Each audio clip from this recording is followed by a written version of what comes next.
semuanya, aku ada satu pertanyaan nih buat kalian. Kalian pernah gak sih bertemu dengan orang yang bergaya seperti ini? Atau seperti ini?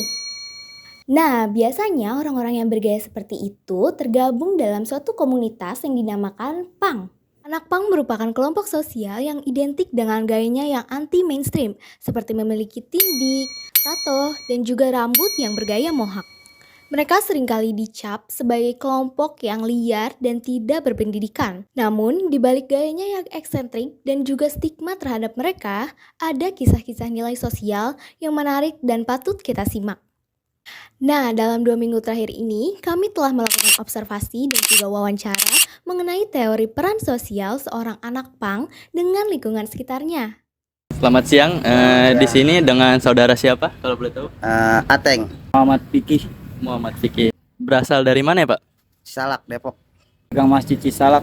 Pak Ateng merupakan seorang mantan anak punk yang saat ini bekerja sebagai pengamen biola.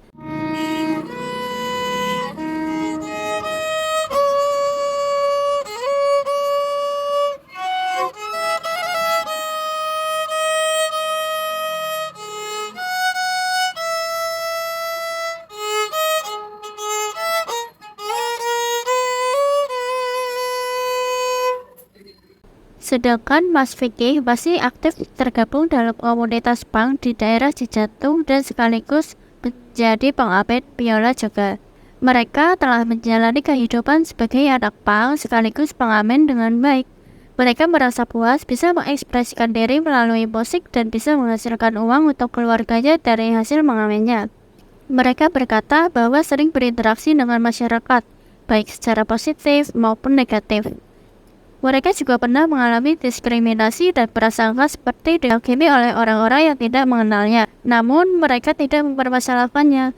Mereka mengatakan bahwa sudah terbiasa dengan diskriminasi dan respon negatif yang dialami. Ya anggap aja angin lewat, jangan terlalu dipikirin gitu Jangan aja. dibawa hati gitu ya. Yang penting jangan dibawa hati.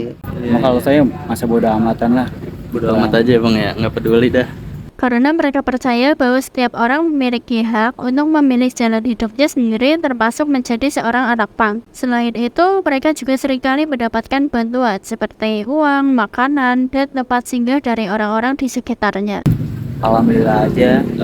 Iya. Terima ya Bang ya, kasih gitu. Dalam konteks ini, mereka mungkin memahami dirinya sebagai anggota komunitas punk sekaligus pengamen. Peran-peran ini dapat mempengaruhi cara mereka berinteraksi dengan orang lain di sekitarnya. Mengacu pada teori yang dikemukakan oleh George Herbert Mead, teori peran sosial menjelaskan bagaimana seseorang memahami dan menginternalisasi peran-peran sosial yang mereka mainkan. Sebagai anggota komunitas punk, mereka merasa perlu untuk menunjukkan solidaritas kepada sesama anggota komunitas.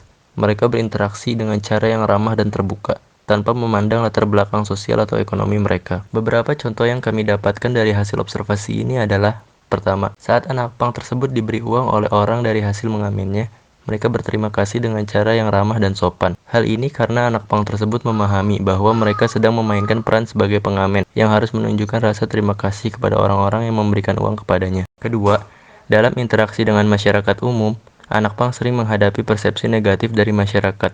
Hal inilah yang menyebabkan interaksi tidak nyaman dan bahkan konflik antara anak punk dan masyarakat umum.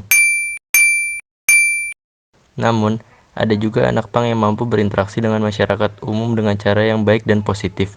Mereka dapat menunjukkan sikap yang ramah dan sopan, serta menunjukkan keterampilan yang mereka miliki, seperti bermain musik atau bernyanyi. Ya aku sih gak pernah ngerasa digangguin gitu ya. Bahkan pernah juga waktu itu ada satu acara ternyata ada mereka dan mereka malah welcome, malah menjaga gitu, malah baik-baik aja. Yang ketiga, saat anak punk tersebut bertemu dengan orang yang juga bergaya punk, mereka berinteraksi dengan cara yang lebih akrab. Hal ini karena anak punk tersebut memahami bahwa mereka memiliki peran yang sama, yaitu sebagai anggota komunitas punk.